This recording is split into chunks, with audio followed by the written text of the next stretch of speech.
الرحیم دنیا بھر سے دیکھنے اور سننے والے تمام ناظرین و سامعین کی خدمت میں السلام علیکم ورحمۃ اللہ وبرکاتہ۔ میں ہوں آپ کا میزبان محمد عبدالودود اور آپ دیکھ رہے ہیں پروگرام آپ کے مسائل کا حل۔ ناظرین محترم، یہ programme J T R media house کے فیس بک پیج اور جامعۃ الرشید کراچی سے براہ راست آپ کی خدمت میں نشر کیا جا رہا ہے۔ آپ کے بہت سارے سوالات آپ اس پروگرام کا انشاءاللہ العزیز حصہ ہوں گے، اور مزید جو سوالات آپ بھیجیں گے یا وہ سوالات جو آج پروگرام میں شامل نہیں کیے جا سکیں گے وہ پرسوں یعنی جمعے کی شب کہہ لیں آپ اس کو، یا پھر ہفتے کی شب کہہ لیں، اس میں انشاءاللہ ان کو اس پروگرام کا حصہ بنایا جائے گا۔ بہرحال آج کی نشست کے معزز مہمانان کا تعارف اور پھر آغاز کریں گے پروگرام کا۔ مفتی محمد صاحب آج کے معزز مہمان ہمارے ساتھ موجود ہیں۔ شیخ الحدیث رئیس دارالفتاء مرکزی شورا جامعۃ الرشید کراچی، اس کے اہم رکن ہیں۔ آج کے دوسرے معزز مہمان ہمارے ساتھ مفتی فیصل احمد صاحب ہیں، استاذ ہیں، سینئر مفتی، اور اسی طرح سے اسپیشلائزیشنز کا جو ہمارا پورشن ہے جامعۃ الرشید کا، اس کے اسسٹنٹ ڈائریکٹر اور معاون مسئول، معاون ذمہ دار ہیں، ماہر فلکیات ہیں، معروف کالم نگار بھی ہیں۔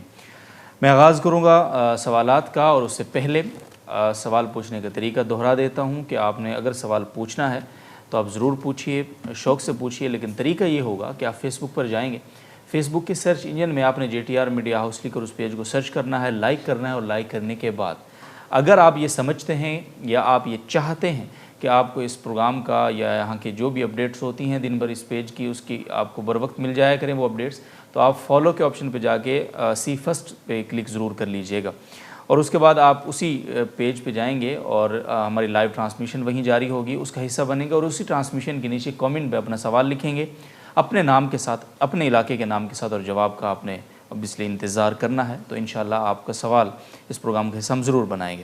مفتی محمد صاحب کی خدمت میں آج کا پہلا سوال ہے، اور سوال یہ ہے جی کہ خواتین جو ہے وہ تبلیغی جماعت میں سفر کر سکتی ہیں جیسے چلہ 4 مہینے؟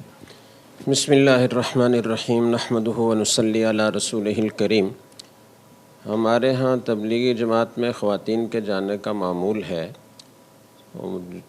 تبلیغی جماعت نے جس طرح کے اصول اس کے لیے مقرر کیے ہیں اور جیسی کڑی شرائط لگائی ہیں، اگر ان کی پوری پابندی کی جائے تو خواتین کے تبلیغ میں جانے میں کوئی حرج نہیں ہے، بلکہ انتہائی مفید ہے۔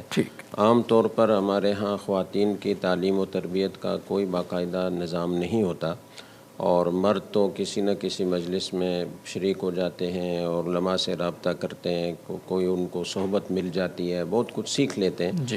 خواتین عام طور پر اس سے محروم ہوتی ہیں، بہت ہی کم کسی جگہ کسی شیخ کی مجلس میں باپردہ اس کا انتظام ہوتا ہے کہ خواتین بھی آئیں، عام طور پر خواتین اس سے محروم رہتی ہیں۔ تو یہ ایک اچھا ذریعہ ہے خواتین کی دینی ضروری تعلیم کا اور تربیت کا، تو اس لیے ہمارے خیال میں خواتین اگر ان شرائط کی پابندی کریں جو ہمارے تبلیغی بزرگوں نے مقرر فرمائی ہیں تو ان تبلیغ میں جانے میں کوئی حرج نہیں ہے، بہت مفید ہے۔ بہت مفید، جزاکم اللہ۔ اور اگلا سوال آپ کی خدمت میں قربانی کے حوالے سے ہے، چونکہ قربانی کی آمد ہے عید الاضحیٰ کی، تو سوال یہ ہے جی کہ سائل جو پوچھ رہے ہیں کہ قربانی کا جو جانور ہوتا ہے، جانور تو سارے ایک طرح کے ہوتے ہیں لیکن اسپیسیفک سوال اس حوالے سے ہوگا، تو اس جانور حلال جانور جب ذبح کر لیتے ہیں تو کون کون سے اس کے اعضاء ایسے ہیں جن کو کھایا نہیں جا سکتا، مکروہ ہیں یا پھر حرام کی طرف؟ جی، مکروہ تحریمی ہیں بہت ساری چیزیں، اس میں ایک تو جو شرمگاہ ہے، چھوٹے پیشاب کی جگہ ہے، بڑے پیشاب کی جگہ ہے، اسی طریقے سے کپورے ہیں جی، اور اسی طرح جو غدود جانور کے جسم میں ہو جاتے ہیں تو ان چیزوں کو مکروہ تحریمی قرار دیا گیا ہے۔ اسی طریقے سے ایک اور چیز ہوتی ہے، پتا ہے، ٹھیک، خون ہے، خون بھی جانور کا جز ہے اور ظاہر ہے سب کو معلوم ہے کہ وہ حرام ہے، تو اس طرح کی چیزیں ہیں، مثانہ ہے، تو یہ چیزیں ایسی ہیں کہ جو مکروہ تحریمی ہیں، ان سے اجتناب کرنا چاہیے۔ باقی بعض چیزوں کے بارے میں خواہ کی شہرت ہو گئی ہے، جیسے کہ اوجری کو بعض لوگ حرام سمجھتے ہیں تو وہ حلال ہے، اس میں کوئی حرج کی بات نہیں۔ بہت بہت شکریہ صاحب۔ اگلا سوال عید کے حوالے سے ہے، اور یہ سوال بھی بہت پوچھا جاتا ہے کہ مشہور یہ ہے، مشہور بات ہے یہ کہ جب آپ عید پڑھنے کے لیے جا رہے ہیں تو آپ جاتے ہوئے ایک رستہ اختیار کریں، اور جب آپ عید پڑھ کے واپس آئیں گے مسجد سے یا عید گاہ سے جہاں سے بھی، تو آپ دوسرے راستے کے ذریعے گھر تک آئیں، یعنی راستہ بدل کے جائیں اور آئیں، تو اس کا کیا حکم ہے؟ جی، یہ مستحب حکم ہے، اس پر عمل کرنا چاہیے۔ کوئی واجب درجے کا حکم تو نہیں ہے کہ اگر کوئی اس پر عمل نہ کرے تو وہ گناہ گار ہوگا، لیکن حتی الامکان اس پر عمل کرنا چاہیے۔ اس میں بہت ساری حکمتیں ہیں، مسلمانوں کی شان و شوکت زیادہ سے زیادہ ظاہر ہو، مختلف اطراف میں ظاہر ہو، اور اسی طریقے سے جو زمین کا ٹکڑا ہے نماز کے لیے جاتے ہوئے الگ ہو، واپسی پر الگ ہو، دونوں قیامت کے دن شاہد بنیں گے کہ اللہ کے بندوں نے اس راستے کو اختیار کر کے ایک عبادت کو انجام دیا تھا۔ اسی طریقے سے اس میں یہ حکمت بھی ہے کہ یہ جاتے ہوئے ایک طرف کے مسلمانوں کے احوال سے واقفیت ہو، اور کسی کو تعاون کی ضرورت ہو، مدد کی ضرورت ہو تو اس کی مدد ہو جائے، کسی دوسری جانب سے واپسی ہوگی تو اس طرف کے لوگوں کی مدد اور تعاون کا موقع ملے گا۔ اسی طریقے سے رسول اکرم صلی اللہ علیہ وسلم کی ذات گرامی میں چونکہ بہت زیادہ اللہ نے برکتیں رحمتیں رکھی تھیں، تو آپ راستہ بدل کر اس لیے بھی جاتے تھے کہ دونوں اطراف کو وہ رحمتیں اور برکتیں حاصل ہوں۔ اور پھر یہ کہ آدمی جہاں سے گزرتا ہے تو مسلمان بھائیوں کو سلام کرتا ہے، ان کے سلام کا جواب سنتا ہے، تو اس طریقے سے بہت سارے لوگوں کی دعائیں اسے حاصل ہو جاتی ہیں۔ جزاکم اللہ، بہت شکریہ۔ مونا ایوب صاحبہ کا سوال ہے، وہ یہ پوچھتی ہیں اگر کسی نے پلاٹ خریدا ہے لیکن وہ اس کو یہ یاد نہیں ہے کہ پلاٹ خریدے ہوئے نیت کیا کی تھی، یہ مطلب ان کو شاید یہ ہے کہ جیسے ہوتا ہے، مسئلہ یہ بتایا جاتا ہے کہ اگر آپ نے تجارت کی نیت سے خریدا تھا تو زکوٰۃ ہوگی ورنہ نہیں ہوگی، تو ان کو یاد نہیں ہے نیت کیا کی تھی، تو اب اس پہ زکوٰۃ کا یا کوئی اور سوال یہ لائیو جو میرے تھے وہ کر رہے ہیں؟ بس اگر آپ یہ لائیو جی بس وہ وقت چونکہ گزر جائے گا جلدی، تو کیا پھر پوچھیں؟ میں پوچھ رہا ہوں پلاٹ خریدا تھا، جی نیت یاد نہیں ہے اس کو، کیا نیت کر کے خریدا؟ ہاں تو نیت یاد کریں، یہ اس کا مفتی کوئی جواب نہیں دے سکتا، آپ ہی کو یاد کرنا پڑے گا کہ آپ نے کیا نیت کی تھی، اپنی رہائش کے لیے، اپنی ضرورت کے لیے اس کو استعمال کرنے کی نیت سے خریدا تھا یا آگے بیچنے کی نیت سے خریدا تھا، اور اب کیا نیت ہے۔ اگر بیچنے کی نیت سے خریدا تھا اور ابھی تک وہ نیت برقرار ہے تو زکوٰۃ لازم ہوگی، یہ مال تجارت ہوگا، اور اگر بیچنے کی نیت اس وقت نہیں تھی یا اب نہیں رہی تو اس صورت میں پھر یہ مال تجارت نہیں ہے اور اس کی زکوٰۃ نہیں ہے۔ ٹھیک ہے، بہت بہت شکریہ۔ عبد المعید صاحب کا ایک سوال ہے، وہ یہ پوچھتے ہیں کہ ایک شخص ہے، اس کے پاس 50,000 روپے ہیں لیکن اس کا 20,000 قرض بھی ہے اس پر، تو قربانی کرے گا؟ دیکھیں، جو نصاب ہمارے اس وقت جو قربانی کے لیے چل رہا ہے یا زکوٰۃ کے لیے چل رہا ہے، جو 52.5 تولہ چاندی کی قیمت ہے وہ 39-40 ہزار کے درمیان بنتی ہے۔ تو اگر آپ کے پاس صرف یہی نقدی ہے، اس کے ساتھ سونا نہیں ہے، چاندی نہیں ہے، مال تجارت نہیں ہے، ضرورت سے زائد سامان نہیں ہے، تو پھر تو آپ پر قربانی لازم نہیں ہے۔ 20,000 روپے قرض منہا کر کے بقیہ رقم آپ کے پاس 30,000 بچتی ہے۔ لیکن اگر ضرورت سے زائد سامان ہے، یعنی ایسے کپڑے بے تحاشا کے جن کی سال بھر استعمال کی نوبت نہیں آتی، برتن ہیں جن کے استعمال کی نوبت نہیں آتی، بستر ہیں، ٹی وی گھر میں رکھا ہوا ہے، اس طرح کی جو چیزیں ہیں، یا ڈیکوریشن کا جو مختلف سامان آپ کے پاس ہے، تو یہ ظاہر ہے ضرورت میں داخل نہیں ہے، تو ضرورت سے زائد سامان کی قیمت لگا کر اس 30,000 میں جمع کریں گے۔ اگر وہ مجموعہ 52.5 تولہ چاندی کی قیمت کے برابر ہو جائے تو پھر قربانی لازم ہے، اور اگر نہ ہو تو پھر لازم نہیں ہے۔ نہیں، بہت بہت شکریہ جی۔ اور اگلا سوال ہے آپ کی خدمت میں، ایک آدمی نے قربانی کے لیے بکرا خریدا تھا جی، لیکن کوئی ایسی مجبوری آن پڑی، وہ مجبوری انہوں نے بتائی نہیں ہے کیا ہے، کہ انہوں نے قربانی سے پہلے ذبح کر دیا جی اس کو، اب کیا ہوگا؟ اگر قربانی واجب ہے، آپ صاحب نصاب ہیں، تو دوسرا بکرا خرید لیجئے یا کسی جانور میں شریک ہو جائیے، جائز ہے۔ جائز ہے، بہت بہت شکریہ۔ عید کے دن عید پڑھنے کے بعد لوگ گلے ملتے ہیں، یہ پہلے بھی شاید ہو چکا ہوگا پچھلی عید پہ، تو یہ بھی عید ہے، پوچھ رہے ہیں لوگ کیسا ہے، کیا حکم ہے؟ دیکھیں، بہت ساری چیزیں معاشرے میں ایسی رائج ہو جاتی ہیں کہ لوگ پھر آہستہ آہستہ ان کو دین کا باقاعدہ ایک حکم اور دین کا حصہ سمجھنے لگتے ہیں، تو ایسا ہونے لگے تو، اور جب کہ وہ دین کا حصہ اور جز نہ ہو تو وہ پھر بدعت کے زمرے میں آ جاتا ہے۔ صحیح۔ تو اس لیے اس کو دین کا حصہ تو نہ سمجھا جائے، اور خاص طور سے جس جگہ نماز پڑھی جا رہی ہے، عیدگاہ میں اور مسجد میں، تو وہاں اس سے اجتناب کرنا چاہیے تاکہ لوگ اسے نماز کا جز قرار نہ دے دیں، کیونکہ جو چیز بہت ہی اس طرح رائج ہو جاتی ہے تو لوگ پھر اس کو نماز کا باقاعدہ حصہ سمجھنے لگتے ہیں، اور یہ سمجھتے ہیں کہ اس کے بغیر گویا عید کی نماز مکمل ہی نہیں ہوئی۔ تو اس لیے یہ کہا جاتا ہے کہ عیدگاہ اور مسجد کی حدود میں آپ اس سے اجتناب کریں. باہر نکل کر چونکہ خوشی کا دن ہے اور خوشی کے اظہار کا ایک طریقہ آپس میں مصافحہ کرنا ملنا بھی ہے، تو اس میں کوئی حرج کی بات نہیں ہے. حرج کی بات نہیں. بہت بہت شکریہ مفتی فیصل احمد صاحب کی خدمت میں سے آئے گا. اگلا سوال فرانس سے کامران محمدی صاحب پوچھتے ہیں جی. وہ کہتے ہیں کہ ریسٹورنٹ میں کام کرتا ہوں، شراب بھی ہے جی وہاں، مطلب ظاہر ہے فرانس میں، لیکن میرا اس سے کوئی لینا دینا نہیں ہے. میں شام کے وقت ڈیوٹی کرتا ہوں اور میرا کام صرف صفائی وغیرہ ہے، اور میں وہ جو گلاس شراب کے ہوتے ہیں یا حرام گوشت کے برتن ان کو ہاتھ تک نہیں لگاتا. تو صرف اس وجہ سے کہ اس ہوٹل میں شراب بھی فروخت ہوتی ہے اور دوسرا حرام گوشت بھی، تو میرے لیے کمائی کا کیا حکم ہے؟ یہ صرف صفائی کرتے ہیں وہاں پر، اور وہاں پر یعنی حلال چیزیں بھی بیچی جاتی ہوں گی. جی جی. ایسی چیزیں جو کہ یعنی جنرل اسٹور کی ہیں شاید وہ بھی بیچی جاتی ہوں. جی. تو اگر وہاں کی آمدنی جو ہے اس کمپنی کی وہ زیادہ تر حلال ہے جی، تو کیونکہ ان کا کام صرف صفائی وغیرہ کرنا ہے تو ان کا وہاں کام کرنا اور اس کی تنخواہ لینا جائز ہوگا. بہت بہت شکریہ جی. اگلا سوال مفتی فیصل احمد صاحب آپ کی خدمت میں یہ ہے کہ بینک کو اپنی بلڈنگ اپنا مکان کرائے پر دینا کیسا ہے شرع؟ جی، اگر اسلامی بینک مراد ہے تو اس میں تو کوئی قباحت نہیں ہے، کیونکہ اسلامی بینکنگ کے جواز کا جو حضرات فتویٰ دیتے ہیں پھر ان کے نزدیک اس کو کرائے پہ دینا بھی جائز ہے. البتہ اگر کنونشنل بینک کی بات ہو رہی ہے تو کنونشنل بینک کے لیے جب کوئی جگہ فراہم کی جائے گی تو وہاں پر عام طور پہ وہ اپنے جو حرام کام ہیں وہ اسی کو انجام دیں گے. جی. ایسا بھی ہو سکتا ہے کہ وہ کمرشل بینک جو ہے وہ کسی جگہ پہ صرف اے ٹی ایم لگا رہا ہوں. ٹھیک ہے. تو اگر صرف اے ٹی ایم وغیرہ کی بات ہے جو کہ ایک حلال ٹرانزیکشن کے لیے استعمال ہوتا ہے تو اس کے لیے تو کرائے پہ دینا ٹھیک ہوگا. جی. لیکن اگر عام بینکنگ آپریشنس کے لیے دیا جا رہا ہے تو اس صورت میں چاہے آپ کا ارادہ ہو سودی نفع میں معاونت کا یا آپ کا ارادہ نہ ہو، بہر صورت اس میں کراہت موجود ہے. اور عام طور پہ جو بینکس ہوتے ہیں وہ ایسی عمارت ہی لیتے ہیں جس میں وہ اپنے لحاظ سے اس کو ڈھال سکیں. ٹھیک ہے. تو گویا کہ پھر آپ اس کا ایک سبب قریب بن جاتے ہیں، تو لہٰذا آپ کے لیے اس طرح کرنا ٹھیک نہیں ہے. تو خلاصہ یہ بنا کہ اسلامی بینک کے لیے دینا ٹھیک ہے اگر کوئی سودی بینک ہے لیکن اپنے کسی جائز آپریشن کے لیے کوئی جگہ لے رہا ہے جی تو اس کے لیے بھی گنجائش ہوگی. لیکن اگر وہی سودی ادارہ اپنے عام بینکنگ آپریشنس کے لیے لے رہا ہے تو پھر ٹھیک نہیں ہوگا.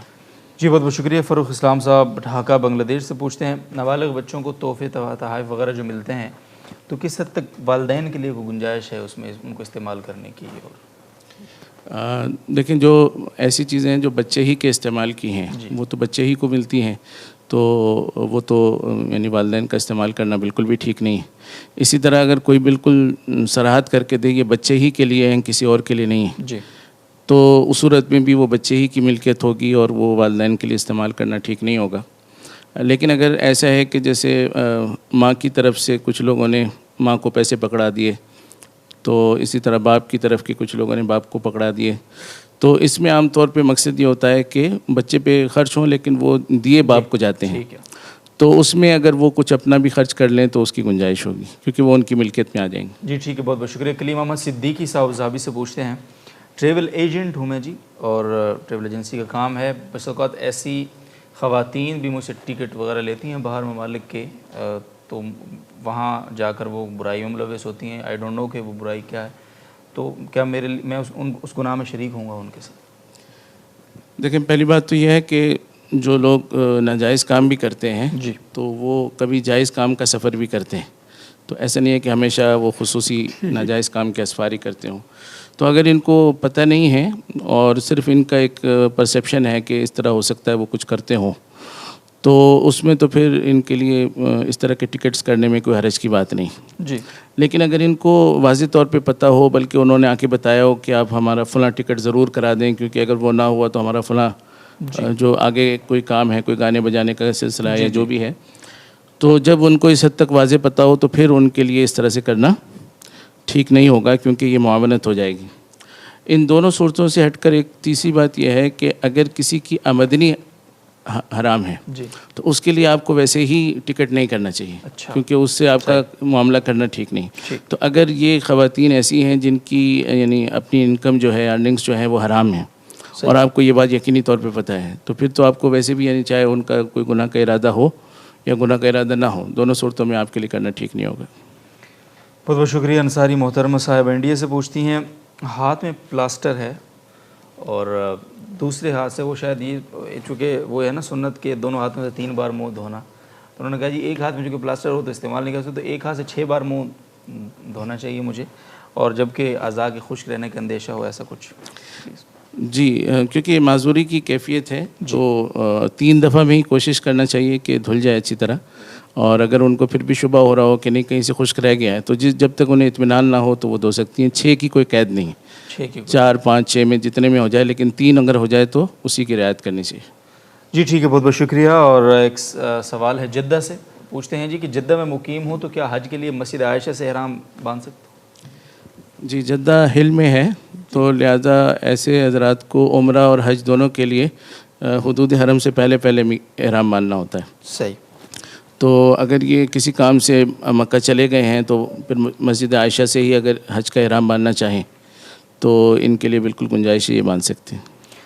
ٹھیک ہے، بہت بہت شکریہ۔ اور کامران اکرم صاحب کوئٹہ سے پوچھتے ہیں، شاید آپ کے علم میں ہوگی یہ بات، مجھے نہیں پتہ، آپ اگر نہیں ہوگی تو آپ ڈینائی کر دیں گے، لائف سٹاک جو محکمہ ہے جانوروں کی دیکھ بھال کے لیے گورنمنٹ آف پاکستان کا، وہ تول کر جانور فروخت کرتے ہیں، ایسا تو تول کر جانور، زندہ جانور لینا ٹھیک ہے؟ جی تول کر جانور کی قیمت طے کی جاتی ہے اور اس کے بعد جب وہ طے ہو جاتی ہے تو وہ اس کے بدلے میں وہ پورا جانور آ جاتا ہے۔ تو ایسا نہیں ہوتا کہ یعنی پہلے آپ بیچ دیں اس کے بعد پھر ہے نا کسی وقت پتہ چلے تولنے پر، تو کوئی اس میں جہالت نہیں ہوتی۔ صحیح۔ تو لہٰذا اس طرح بیچنا ٹھیک ہے، اس میں کوئی حرج نہیں۔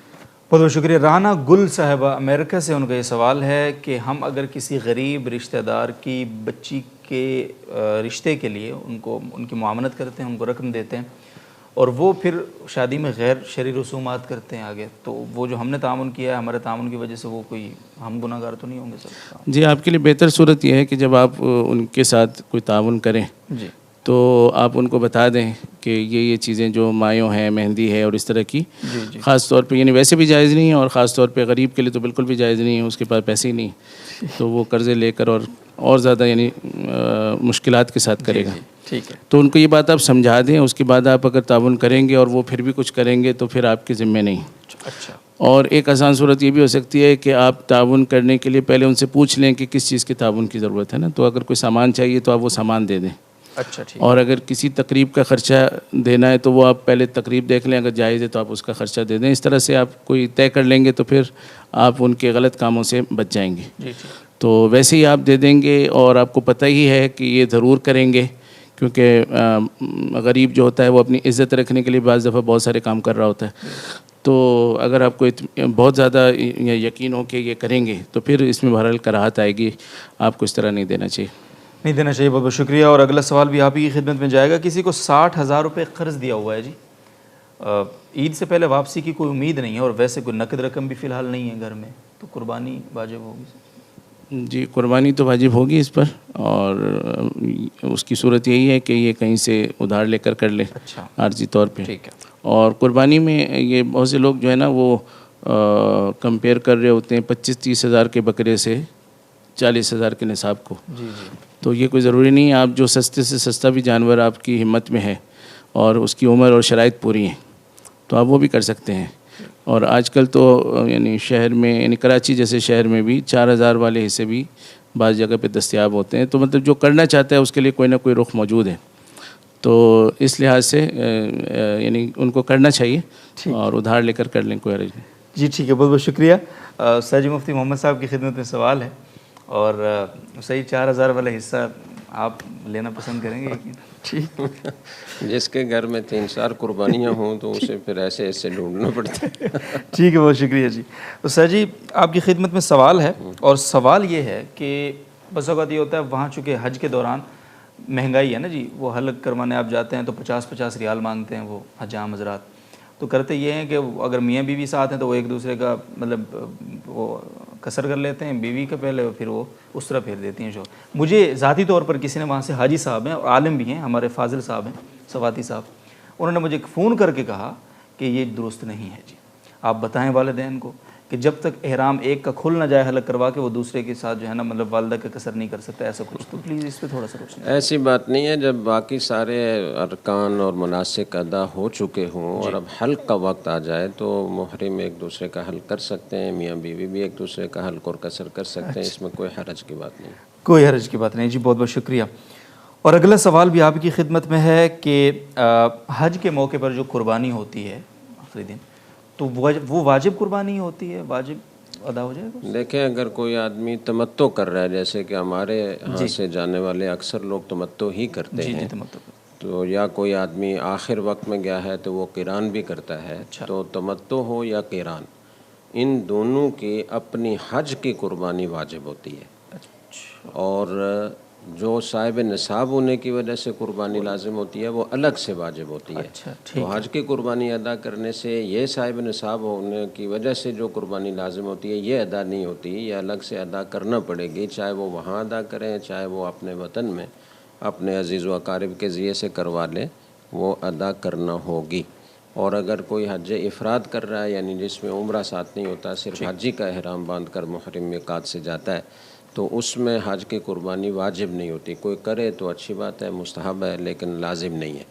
تو ایسی صورت میں بھی جب کوئی آدمی صاحب نصاب ہو تو صاحب نصاب ہونے کی وجہ سے جو قربانی لازم ہوتی ہے وہ اسے کرنا ہی پڑے گی، کرنا ہی پڑے گی۔ بہت بہت شکریہ جی۔ اور اگلا سوال ہے، قربانی کے بڑے جانور میں ایک حصہ عقیقے کا بھی ہے جی، تو اب جانور ذبح کرتے وقت وہ عقیقے والی کوئی دعا ہوتی ہوگی جو انہوں نے لکھا ہے، وہ پڑھیں یا قربانی کی نیت دعا پڑھنا کوئی بھی ضروری نہیں ہے، نیت کافی ہے، اور آپ نے نیت کر لی ہے کہ اس میں ایک حصہ عقیقے کا ہے تو ٹھیک ہے، دعا آپ قربانی کی پڑھیں، چونکہ زیادہ اس سے قربانی ہی کے ہیں، لیکن اگر آپ عقیقے کا لفظ بھی ساتھ شامل کر لیں دعا میں تو کوئی حرج کی بات نہیں ہے۔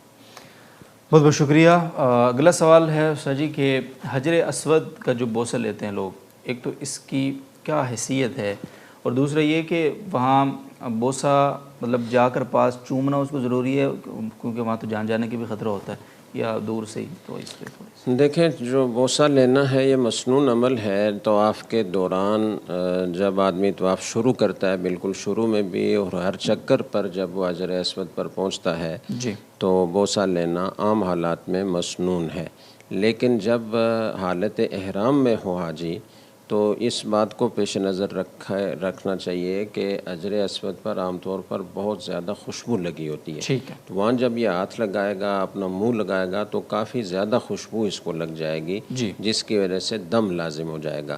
تو حالت احرام میں تو بوسہ دینے سے بچنا چاہیے، اور اپنی اس تمنا کو اور اپنے اس جذبے کو پورا کرنے کے لیے جب وہ احرام کھول لے تو پھر طواف کے دوران اپنی اس تمنا کو پورا کرے، اور اگر کوئی طواف کے بغیر بھی حجر اسود کو جا کر بوسہ دے تو یہ اس میں بھی کوئی حرج نہیں ہے، اور یہ بھی شرعاً جائز ہے، لیکن یہ بات پیش نظر رہنی چاہیے کہ یہ رسول اکرم صلی اللہ علیہ وسلم کی سنت ہے، اور آپ صلی اللہ علیہ وسلم نے حجر اسود کو بوسہ دیا اور اپنی امت کو اس کی ترغیب دی۔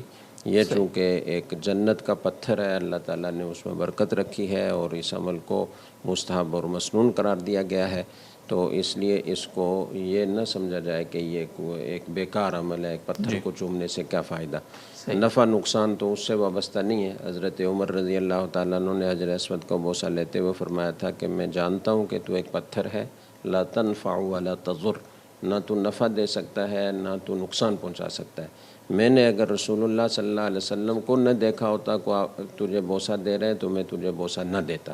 تو یہ ہمارے نبی کریم صلی اللہ علیہ وسلم کی سنت ہے، اس سنت پر عمل کرنے کی نیت سے کوئی اگر اسے بوسہ دے تو باعث اجر و ثواب ہے۔ جزاک اللہ بہت شکریہ۔ اور خلیل صاحب کا سوال ہے طائف سے، کہتے ہیں تکبیر تشریق کس دن سے پڑھنی چاہیے؟ یہاں ایک امام صاحب نے اعلان کیا، انہوں نے کہا جی کہ یکم ذو الحجہ سے 13 کی عصر تک ہر جگہ پڑھو، مسجد، بازار، گھر، جگہ۔ دیکھیں دو باتیں الگ الگ ہیں۔ جی عشرہ ذی الحجہ میں یہ جو پہلا عشرہ ہے یہ بہت فضیلت والا ہے، آپ صلی اللہ علیہ وسلم نے فرمایا کہ کوئی عمل صالح جو ان دنوں میں کیا جاتا ہے وہ اللہ تعالیٰ کو سب سے زیادہ محبوب ہوتا ہے پورے سال کے دنوں کے مقابلے میں۔ ٹھیک ہے، تو اس عمل صالح میں ایک حدیث میں یہ بھی ہے فَأَكْثِرُوا فِيهِنَّ مِنَ التَّهْلِيلِ وَالتَّكْبِيرِ وَالتَّحْمِيدِ، کہ ان دنوں میں لا الہ الا اللہ کی اور اللہ کی بڑائی بیان کرنے کی، تکبیر کہنے کی اور اللہ کی حمد و ثنا بیان کرنے کی کثرت کرو۔ ٹھیک ہے، تو اس کا مطلب یہ ہے کہ یہ ایک مستحب عمل ہے، یکم ذی الحجہ ہوتے ہی جس کا وقت شروع ہو جاتا ہے، اٹھتے بیٹھتے آتے جاتے آدمی یہ کلمات اللہ اکبر لا الہ الا اللہ واللہ اکبر وللہ الحمد جی کہتا رہے۔ اور حضرت ابو ہریرہ رضی اللہ تعالیٰ عنہ اور حضرت ابن عمر رضی اللہ تعالیٰ عنہ کے بارے میں منقول ہے اور بخاری میں ہے کہ وہ جب یہ عشرہ ذی الحجہ شروع ہوتا تھا تو وہ بازاروں میں نکل جاتے تھے اور بلند آواز سے یہ کلمات کہتے جاتے تھے۔ مقصد یہ ہوتا تھا کہ لوگوں کو بھی اس طرف توجہ ہو جائے اور ان کو بھی یاد دہانی ہو جائے کہ عشرہ ذی الحجہ ہے اور اس میں یہ عمل مستحب ہے اور باعث اجر ہے اور اس کی رسول اللہ صلی اللہ علیہ وسلم نے ترغیب دی ہے۔ تو یہ تو مستحب عمل ہے جو ذی الحجہ شروع ہوتے ہی اس کا وقت شروع ہو جاتا ہے۔ دوسرا جو تکبیرات تشریق کہنا واجب ہے اس کا وقت 9 ذی الحجہ کی فجر سے شروع ہوتا ہے اور 13 ذی الحجہ کی عصر تک رہتا ہے، یہ 5 دن بنتے ہیں تقریباً۔ تو ان میں ہر فرض نماز کے بعد ہر مرد اور عورت، مقیم اور مسافر، شہری اور دیہاتی پر ایک مرتبہ ان کلمات کا کہنا واجب ہے۔ تو امام صاحب نے اگر اس تفصیل سے بتایا ہے تو ٹھیک بتایا ہے۔ جی ٹھیک ہے، بہت بہت شکریہ۔ ذیشان مشتاق چوہان صاحب انڈیا سے پوچھتے ہیں قربانی میں صرف زندوں کا حصہ شامل کرنا چاہیے یا مردوں کا بھی کر سکتے ہیں؟ مردوں کا بھی کر سکتے ہیں، کوئی حرج کی بات نہیں۔ کچھ بات نہیں ہے۔ وہ سب آخری سوال آپ سے وہ یہ ہے کہ امام صاحب ہیں وہ سگریٹ پیتے ہیں، سر نماز پڑھ لیں پیچھے؟ دیکھیں سگریٹ پینے کے بارے میں ہمارے علماء بر صغیر یہ کہتے ہیں کہ یہ مباح ہے جب تک کہ اتنی کثرت اس کی نہ کی جائے کہ جو صحت کے لیے سخت مضر ہو جائے۔ ٹھیک ہے، صحت کے لیے جب سخت مضر ہونے کا یقین ہو کسی چیز کے بارے میں تو وہ چیز پھر استعمال کرنا جائز نہیں رہتا۔ صحیح، حتیٰ کہ علماء نے لکھا ہے کہ کھانا کھاتے ہوئے جب آدمی کا پیٹ بھر جائے اور اسے یہ ظن غالب ہو کہ اب اگر اور میں ایک لقمہ بھی کھاؤں گا تو وہ میری صحت کے لیے نقصان دہ ہوگا تو وہ لقمہ کھانا جائز نہیں ہے۔ جائز تو جب سگریٹ کے بارے میں بھی اس طرح یقین ہو کہ میرے لیے مضر ہے، میری صحت کے لیے مضر ہے تو اس کے لیے استعمال کرنا جائز نہیں ہے۔ اور عام طور پر کبھی کبھار پینے سے یہ مضر نہیں بنتا جب تک کثرت نہ ہو۔ تو بہرحال یہ ایک ناپسندیدہ عمل ہے، مروت کے وقار کے خلاف ہے، صلحاء اور علماء کے لیے بہت ہی نازیبہ ہے۔ اس لیے امام صاحب کو اس سے بچنا چاہیے، لیکن آپ کی نماز ہو جائے گی۔ نماز ہو جائے گی، بہت بہت شکریہ۔ مفتی فیصل احمد صاحب، سر جمعے کے پہلے جو 4 سنن پڑھتے ہیں لوگ، سنتیں، ان کی شرعی حیثیت کیا ہے؟ مطلب ان کو پڑھتے ہوئے نیت جمعے کی ہوگی یا ظہر کی ہوگی؟ یہ سوال کچھ واضح نہیں ہے۔ جی، جمعے کی اپنی سنتیں ہیں، پہلے بھی ہوتی ہیں بعد بھی ہوتی ہیں، ظہر کی اپنی سنتیں ہیں۔ تو جب جمعے کے دن آپ پڑھ رہے ہیں تو آپ جمعے ہی کی ہوں گی، وہ ظہر کی تو نہیں ہوں گی ظاہر ہے۔ البتہ یہ کہ اس میں کوئی نیت کرنے کی ضرورت نہیں ہوتی، آپ 4 رکعت سنت موقدہ پڑھیں گے تو ویسے ہی ہو جائیں گی، چاہے آپ جمعے کا اس کا کہیں یا نہ کہیں۔ ٹھیک، بہت بہت شکریہ۔ اور اگلا سوال ہے سر کہ ایام حج کے اندر عمرے کی جو ممانعت ہے، کیوں منع ہے عمرہ ایام حج؟ جی، ایام حج جو ایام حج سے مراد یہاں پر 9 تاریخ سے لے کر 13 تاریخ ہے، جی، ان 5 دنوں کے اندر عمرہ جو ہے سال میں منع ہے۔ حضرت عائشہ رضی اللہ تعالیٰ عنہ کا قول ہے اچھا کہ آپ نے فرمایا کہ عمرہ جو ہے وہ پورا سال مسنون ہے مگر یوم عرفہ اور اس کے بعد جو ایام تشریق ہے۔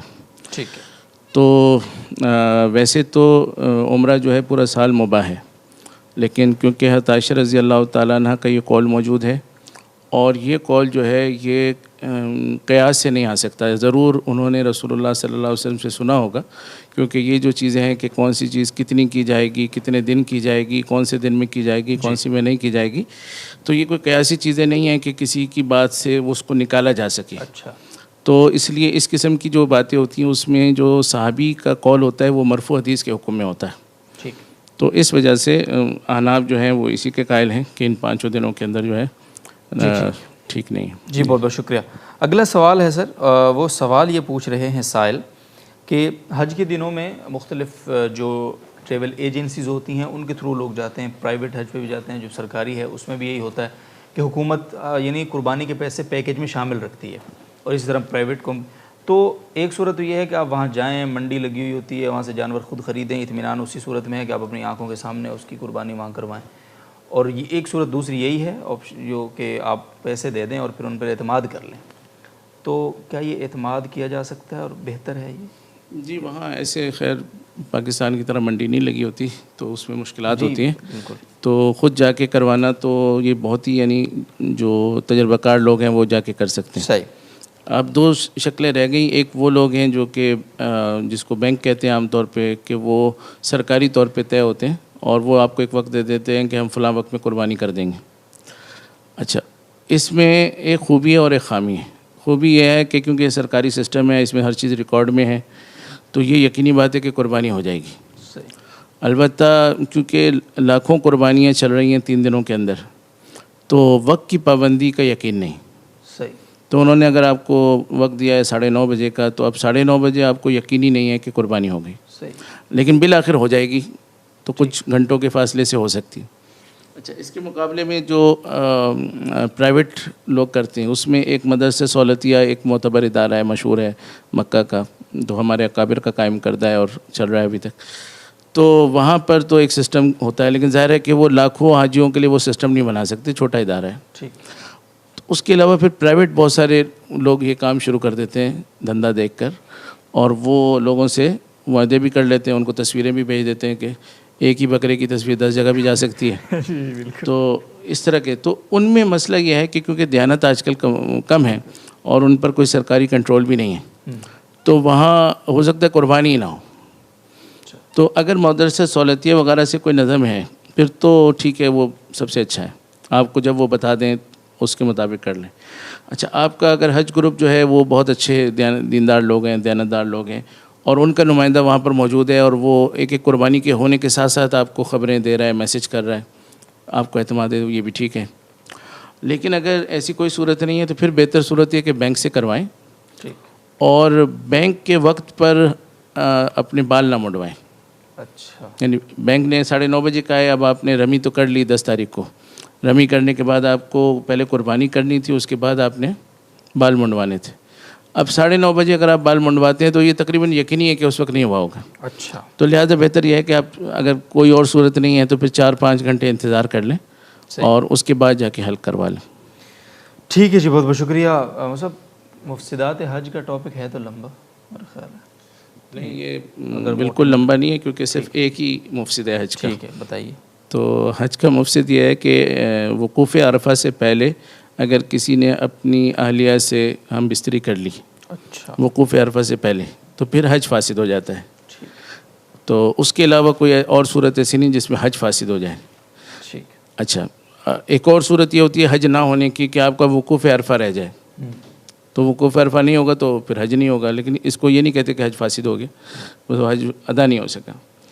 تو مفسد جو ہے وہ ایک ہی صورت ہے، اس کے اندر پھر حکم یہ ہوتا ہے کہ آپ نا اسی طرح حج کے افعال میں چلتے رہتے ہیں لیکن وہ حج ادا نہیں ہوتا، اچھا، اور آپ کو ایک دم بھی دینا ہوتا ہے اور اگلے سال پھر قضا کرنی ہوتی ہے۔ تو مفسد تو یہی ہے، اور باقی جو صورت ہے کہ اگر وقوف عرفہ آپ کا رہ گیا تو پھر آپ کا حج اس سال کا رہ گیا، اور باقی طواف زیارت اگر کسی کا رہ بھی گیا تو کیونکہ وہ 10، 11، 12 کو کرنا جو ہے وہ ضروری ہے، لیکن اگر بعد میں کریں تو بھی ادا ہو جاتا ہے، دم دینا پڑتا ہے۔ تو طواف زیارت آپ کا ہمیشہ نہیں رہ سکتا، جی ٹھیک، لیکن وقوف عرفہ کیونکہ وہ ڈیٹ گزر جاتی ہے وہ ہمیشہ کے لیے رہ جاتے ہیں۔ ٹھیک، جزاک اللہ، بہت شکریہ۔ قربانی کے جانور میں کون کون سے عیوب ہوں تو وہ قابل نہیں رہتا ہے قربانی کا؟ آخری سوال۔ بس اصل گائیڈ لائن تو یہ ہے کہ اس میں کوئی عیب ہونا نہیں چاہیے، تو ظاہر ہے کہ آپ اچھا جانور لیں گے اور ساری چیزیں دیکھ کے لیں گے تو پھر تو وہ ٹھیک ہوگا۔ البتہ اگر اس کے اندر کوئی عیب ہے تو آپ کسی وجہ سے لینے کے خواہش مند ہیں تو پھر اس میں مختلف چیزوں کو مختلف انداز سے دیکھتے ہیں، جیسے مثلا سینگ ہے، تو سینگ میں اگر تھوڑا بہت ٹوٹا ہے، آدھا ٹوٹا ہے، اس سے فرق نہیں پڑتا، یعنی قربانی ہو جاتی ہے۔ لیکن اگر اس کا وہ جڑ سے ٹوٹا ہوا ہے، زخم نظر آ رہا ہے، تو اس صورت میں پھر قربانی نہیں ہوتی۔ تو جو آج کل سینگوں کو کاٹنے کا رواج ہے یا ڈیزائن دیا جاتا ہے یا خوبصورت بنایا جاتا ہے، ان تمام صورتوں میں قربانی ہو جاتی ہے۔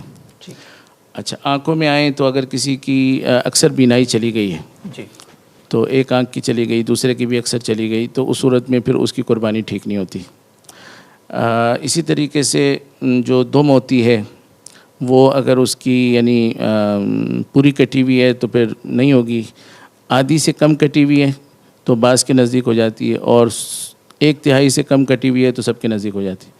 تو تھوڑی سی اگر کٹی ہے تو پھر آپ اس کو کر سکتے ہیں۔ اسی طرح اس کے کان ہو سکتے ہیں، اگر تھوڑے سے کٹے ہیں 2/3 باقی ہے تو اس صورت میں اس کی قربانی ہو جائے گی۔ اور تھن جو ہوتے ہیں اس میں ہم یہ دیکھتے ہیں کہ جیسے بکری ہے اس کے 2 تھن ہوتے ہیں، تو اگر ایک تھن اس کا قابل استعمال ہے، ایک نہیں ہے، تو پھر اس کی قربانی نہیں ہوگی۔